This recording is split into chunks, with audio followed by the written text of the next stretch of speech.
Hello everyone, welcome back to Anshul Gupta MD. It has been estimated that every third person is taking some kind of supplement on the regular basis. Now, people with autoimmune diseases have to be really careful with these supplements because some of the research studies show that these supplements can actually be harmful for autoimmune disease patients. So that's what I'm going to discuss today, the worst supplements for autoimmune disease patients. But before we move forward, I would like you to take a moment to like and subscribe to my channel so you keep on getting this information in the future also. So there are various autoimmune diseases like rheumatoid arthritis, like Hashimoto's disease, like lupus, multiple sclerosis, Crohn's disease, ulcerative colitis, or any other autoimmune disease that you have. You have to be really careful with what supplements you are taking because some of these supplements have been associated with flare up of autoimmune diseases. So that's what I'm going to discuss today. So let's get started. So in this list, the very first supplement is spirulina. But I'm going to warn over here, some of the supplements I'm going to share over here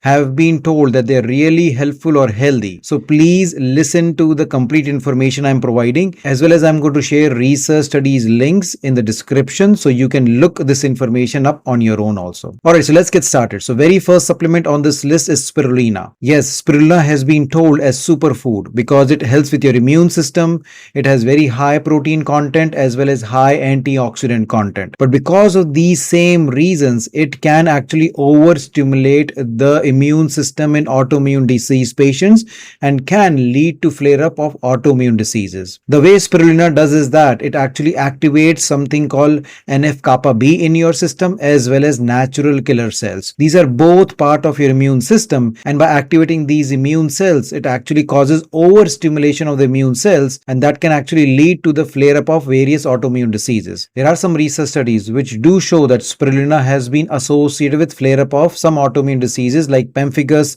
like erythema nodosum, as well as dermatomyositis and lupus also. The second supplement on this list is vitamin E. Yes, again, vitamin E is a really very helpful supplement and can support your skin health and various health benefits. But here's the major problem. Majority of the supplements which are sold of vitamin E in the grocery stores have synthetic version of vitamin E. They have something called DL tocopherols. Now this DL tocopherols are actually derived from petroleum. In fact, the recent research studies show that people who are consuming vitamin E on the regular basis, they have higher risk for heart diseases as well as certain kinds of cancers. So you have to be really very careful with what kind of vitamin E you are consuming, especially if you do have an autoimmune condition, especially if you have lupus as an autoimmune condition, because the Lupus Society actually puts a warning on their website that people with lupus should not be consuming vitamin E supplements which are synthetic versions on the regular basis. The third supplement on this list is echinacea. Now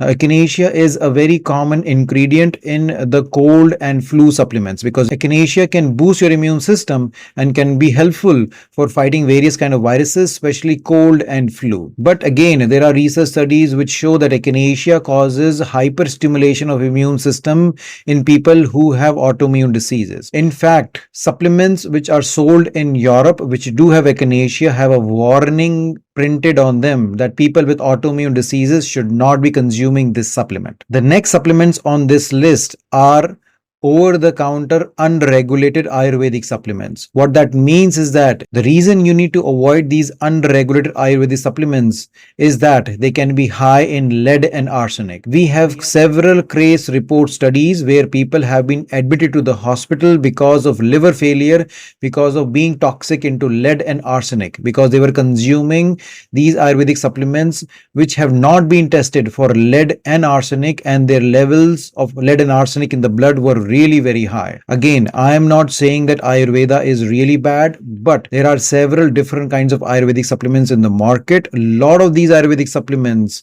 have high amount of lead and arsenic in them. So it is very important that if you are buying a particular supplement, you make sure that they are testing these Ayurvedic supplements for especially lead, mercury, and arsenic. The last category of supplements on this list is multivitamins. Majority of people are consuming multivitamins on the regular basis, thinking that they are giving them the appropriate dosage of vitamins and minerals so that the body remains healthy. We have several case report studies that these multivitamins might have very high doses of iodine, which can lead to flare up of Hashimoto's disease. Some of these multivitamins have very high doses of vitamin A, which is a fat soluble vitamin, and at high doses, it can be toxic to your liver. Some of these vitamins, in fact, have medicines added to them, which again can be really, really detrimental for your body. So, some of these multivitamins even have steroids added to them. So, that's the reason you feel good on them on the short term basis, but on the long term basis, these steroids destroy your immune system completely. So, that's the reason, again, whenever you're buying a multivitamin, you look at the most natural version of it. In fact, I don't even recommend my clients to take multivitamins because I want them to take very specific vitamins and minerals for their diseases and not just a general vitamin or mineral. I have made another video where I discuss what all supplements are good for autoimmune diseases. Link will be in the description so you can check that out also. So now you know what are the worst supplements for your autoimmune diseases. So please make sure you look at all the different supplements and vitamins and minerals that you're taking, and they don't have any of these ingredients which I mentioned. I hope you like this video. If you do, please like and subscribe to my channel. Thank you so much. Bye bye.